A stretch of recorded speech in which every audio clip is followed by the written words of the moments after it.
Hello everyone, my name is Gary, I like games, and welcome to my channel. We hit 50 subscribers!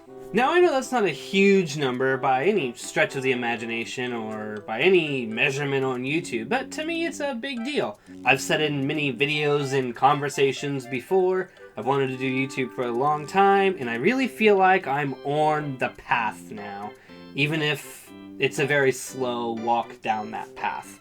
To celebrate hitting 50 subscribers, I asked everyone on my Twitter, which will be like right here, what we should do. And I got 3 different suggestions, one of which was a face reveal.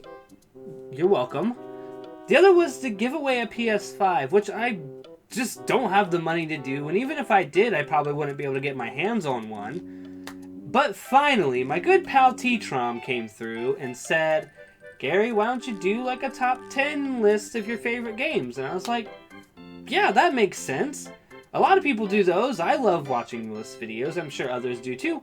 So without any further delay, here's my top 10 favorite games of all time. Just a couple things I want to bring up before we get into the list. I am going to be doing 1 game per franchise. If I didn't, then the entire list would consist of 2 franchises. And that's not really fun or interesting to listen to or watch. It'd be just like, here's 5 games from this franchise that I love, and here's another 5 games from this franchise that I love, and yeah.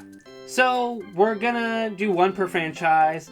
Also, I just want to emphasize that this is just my favorite games list and not games that I think are better than every other game. I guess technically it does mean that I think that these games are better than a lot of other games, but that doesn't mean that they are. What I'm getting at here with this long-winded explanation is just because your favorite game is not on this list doesn't mean that I don't like it or that you should get upset because it's not on the list. Everybody has different opinions, different tastes in gaming, and that's what makes gaming so fun in my opinion. But with all that out of the way, let's do some honorable mentions. Doki Doki Literature Club, The Beginner's Guide, and Undertale each deserve an honorable mention. Each one had me fully invested in the story they were trying to tell, but that investment wasn't quite enough to make the top 10. The Suffering and Dead Rising are some of my favorite action games, but unfortunately there were games that I just had a stronger connection to. The Suffering, however, was a very strong contender for the number 10 spot. Finally, Smash Ultimate, Skyrim, Gears of War 3, and Star Wars Battlefront 2, the pre-EA one, are games I always find myself returning to. But the games that made the list just have something else really special about them. So those were the honorable mentions. And as I was editing this video, that's what I'm doing right now, I realized I never said thank you for watching my videos, for liking and commenting and having a conversation with me, and going on Twitter with me and talking on there. So what I'm getting at is thank you so much. Thank you, thank you, thank you. And let's get back to the video. You never forget your first game in a genre. Whether you go on to love or hate the game later on, your first in a genre will always hold a special place in your heart. At least that's how I feel. My introduction to strategy RPGs was through Shining Force, The Legacy of the Great Intention.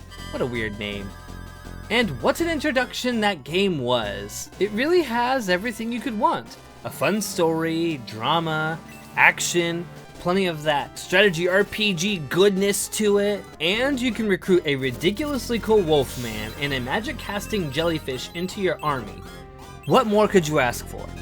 Shining Force is a game I am glad was my first strategy RPG, as it is much easier and much more forgiving than something like Fire Emblem, and really helped ease me into the genre. Had I started with a game like Fire Emblem, I may not have my love for strategy RPGs that I have today. Shining Force will always hold a special place in my heart. Despite how oversaturated the genre is, I adore zombie games. Being a survivor, risking it all in the lawless zombie apocalypse has a certain appeal to it, doesn't it? There were a few zombie games that I considered for this list, But none could match the love I found for our number 9 spot. State of Decay 2 checks every box for me. A fun and satisfying gameplay loop of kill zombies, gather items, do quests, all in a zombie apocalypse? Check. Tons of different potential survivors with interesting wants and needs? Check. A fun, fair, and punishing combat system that rewards being well prepared and pacing yourself while still providing tons of moments to be a badass? Check.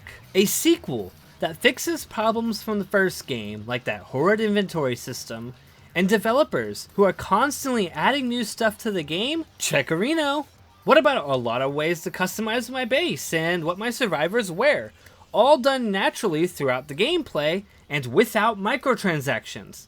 Unheard of nowadays! State of Decay 2 is nearly perfect in my eyes, and does everything I could ever want out of a zombie game. I cannot emphasize enough how much I love the gameplay in this game. You aren't a zombie slaying god, and if you go around shooting every zombie you see, or try to Rambo it up throughout the game, you are going to get punished, and your survivors will end up taking a dirt nap permanently. There are undoubtedly still problems with State of Decay 2, and there are plenty of fair criticisms of the game. But despite any of those criticisms, it has more than earned the coveted title of being my favorite zombie game.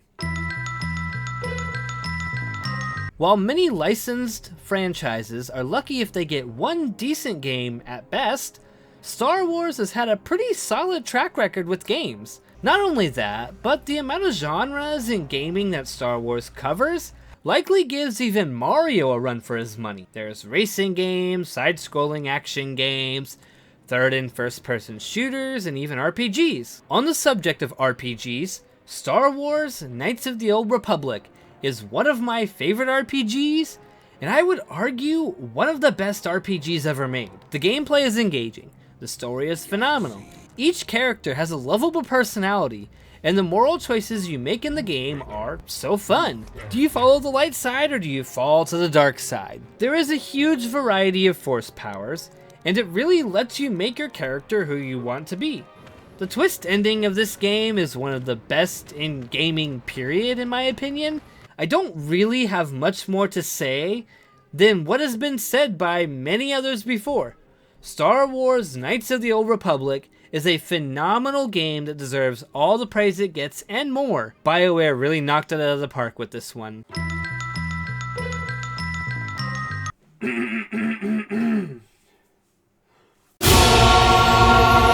Age of Mythology is my favorite real-time strategy game. I love real-time strategy games, and one that lets you control mythological creatures and soldiers of old while being mildly educational. Well, other real-time strategy games just didn't have a chance. I really enjoyed the campaign, but the real fun is when you take it online. Alongside typical real-time strategy game modes, people would use the in-game level editor to make some truly amazing game modes. Yes, this game had a level editor and people went nuts with it. People would make games inspired by The Sims, Final Fantasy, and so much more, and they were all pretty solid. I have fond memories of playing some of these game modes with friends that I made through Age of Mythology, to the point I even added some of them on MySpace. There's a throwback for you. And if I was lucky, I could convince them to play my favorite game mode that was online, Cat and Mouse. In Cat and Mouse, you pitted 4 players, who were the mice, that had to build up a large army from scratch against a huge army that the 5th player, the cat, had that was typically held back by a wall, giving the players a little bit of time to build before the floodgates open and the armies are unleashed. Nowadays, the game doesn't seem to have as much variety online as it did before, but Age of Mythology back in the day was peak gaming. It's my dream that one day I can get some people together for a cat and mouse game and record the insanity. Does anyone else have those games that if you're not careful, you'll end up losing your entire day to? I think we all have those games, right? The ones that you'll tell yourself, oh, I'm only gonna play an hour of this, and then I'm gonna go to bed. And the next thing you know, it's 3 AM and you've been up all night. That game for me is Mount and Blade Warband. It has nearly everything I could ever want. Tons of freedom to play how you like, an engaging combat loop, a simple yet effective dialogue system, and so much more. If you don't know, Mount & Blade Warband is a medieval action RPG slash kingdom management sim where you can kinda do whatever you like in the confines of the setting. Do you want to be a mercenary that only has his army work for the highest bidder? Sure. Want to be a valiant knight in service to a liege? You can do that too. A merchant? You got it. Go sell some honey. What about a conqueror, hyper-focused on uniting the lands under your banner so you can reign as king? Well, you can do that too. The amount of freedom this game gives you cannot be overstated. And this game just does everything so well. There is so much to love here. The different characters you can recruit and how they interact with each other is great. And managing an army is so much fun and can also be kind of difficult. Sure, it's pretty ugly in the graphics department, but this is my go-to game when I say games don't have to have top-notch graphics to be good. And it makes up for that lack of graphical appeal in so many other areas, many times over. Mount & Blade Warband gets me engaged in ways that many other games fail to. The goddess left the angels with this edict. You must wake me, for if I should sleep, the world shall be destroyed. Coming in at number 5, we have Tales of Symphonia, my favorite Tales of game, because it's the only one I've ever beaten. Look, I've tried some of the other ones, but they changed things in the mechanics, and I like the simplicity of Tales of Symphonia, which is already not a super simple game, but let's get back on track. I love the gameplay, the story, the characters in Tales of Symphonia. Lloyd Irving, the main character, is one of my favorite protagonists in gaming ever. I love the way he's written. I love how he is able to set his mind to something and accomplish it with almost a blind determination. I adore Lloyd's fierce loyalty to his friends and his carefree but serious when necessary demeanor. I see a lot of myself in Lloyd's character, and I think that really helps me relate to him. All that being said, the rest of the cast is great too. Rain, Sheena, Genis, Kratos, and all the others really add to the game with their personalities, and give us a wonderfully diverse cast to help us experience the game. The story in Tales of Symphonia has twists, turns, betrayals, and keeps me engaged during every playthrough. The game delves into some deeper issues like racial prejudice and defying the status quo, and handles them all quite well in my opinion. As for the gameplay, I could go on and on about how much I love the gameplay here. I have to say I prefer fighting on the 2D plane in this game rather than the 3D space used in later games. I like the restriction of fighting on the 2D plane and how it really makes me consider my positioning and the positioning of my allies. To give you an explanation of how the gameplay works, think of it as a mix of a 2D fighting game and an action RPG. The game is also long too. We're talking easily 60 plus hours. I believe my brother did a playthrough where he was up at like 100 plus hours with stuff still left to do. Overall, I love Tales of Symphonia, and it is easily one of my favorite games ever. There had to be a Mario game on this list, right? I mean, Mario has his great mustache, comfortable looking overalls, and this uncanny ability to force his way into just about every genre in gaming. I'm surprised we haven't gotten a Mario Battle Royale. Wait, no, he had one of those, didn't he? Mario 35? I'm surprised we haven't gotten a Mario dating sim yet, and the fan game doesn't count. Anyway, out of the dozens and dozens of Mario games out there, which is my favorite? Well, there has been kind of a trend of RPGs on this list so far, and that doesn't exclude Mario. Alright, I'll stop beating around the mustache. Paper Mario: The Thousand Year Door is my number 4 game, and also my favorite Mario game. I love everything about this game. The creativity of the paper world just blows me away every time I play it. The game makes great use of the fact that Mario is paper and makes for some interesting gameplay. The RPG elements are fantastic, if not a little simple, and the action command system during combat helps keep you engaged the entire time. And the characters, oh, the characters are so charming.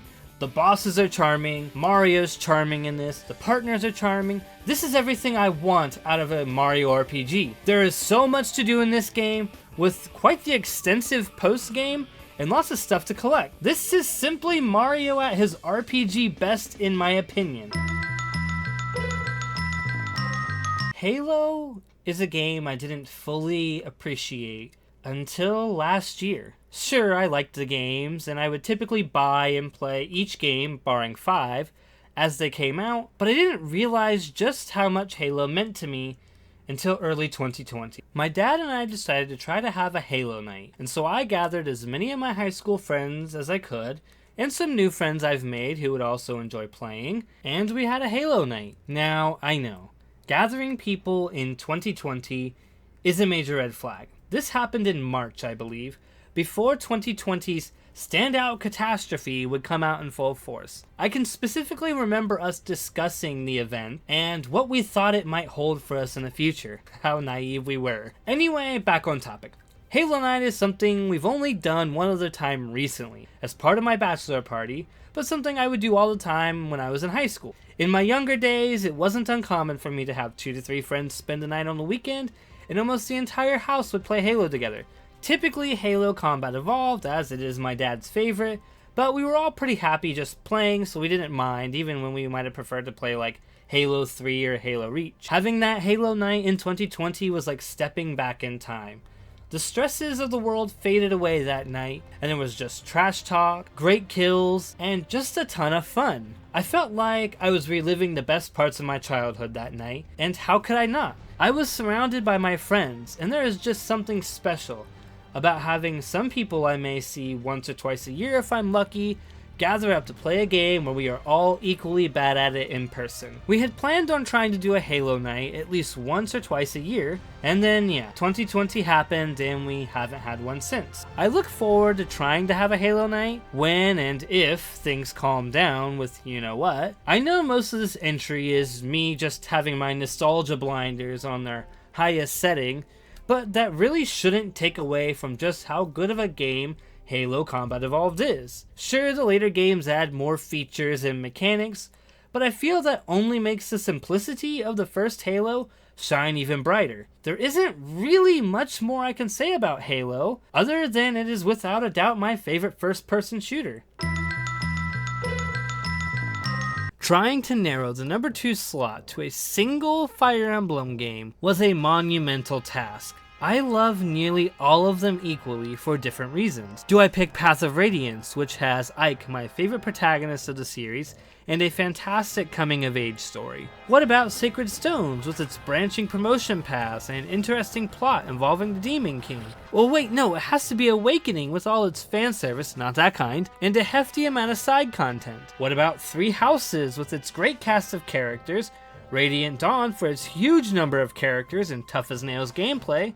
What I'm getting at is, I could probably substitute nearly every one of those games listed and be able to justify why it made the list. There was one game, however, that just barely edged out the rest. Fire Emblem 7 on the Game Boy Advance, or just Fire Emblem as it's also known, was my first Fire Emblem title, and is to this day my favorite. There is so much I adore here: the story, the characters, and of course, those over-the-top critical hit animations are to die for. I have fond memories of going onto sites like Game FAQs and discovering how to unlock all of the side quests, and learning that it is in fact a good idea to bring healers into battle. The game really strikes the perfect balance of difficulty for me. The normal modes for Eliwood and Hector's stories are easy enough that they feel pretty accessible to newer players, without coming off as insulting, while Hector Hard Mode offers a pretty decent challenge, without going into the realm of absurdity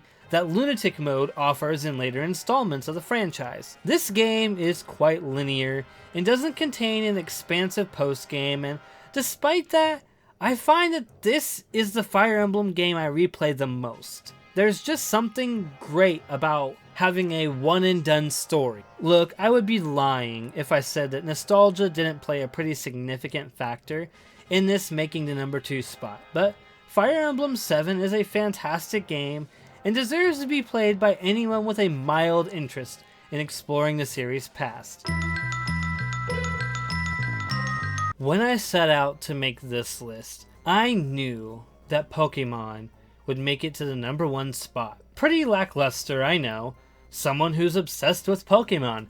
Who would have guessed? I said at the beginning of this video, I could have easily filled this entire list of games from just 2 franchises. And those 2 franchises are Pokemon and Fire Emblem. Much like the problem with Fire Emblem, narrowing it down to 1 Pokemon game was no easy feat. I hold a special place in my heart for every mainline Pokemon game, and get giddy with anticipation when a new game comes out. Pokemon was my childhood, and playing each game is a beautiful escape for me to simpler time. I won't list every mainline game that I considered for this spot because honestly, any of them could have made this spot. That being said, the game I did end up picking was Pokemon Heart Gold. I love the aesthetic of Johto, and it is one of my favorite regions. Having your Pokemon follow you around is such a fun feature and really helps make the world feel alive. The gyms are fun, the characters are interesting, and while the game is a remake, it adds enough new stuff to make it feel fresh, at least to me. The biggest selling point to me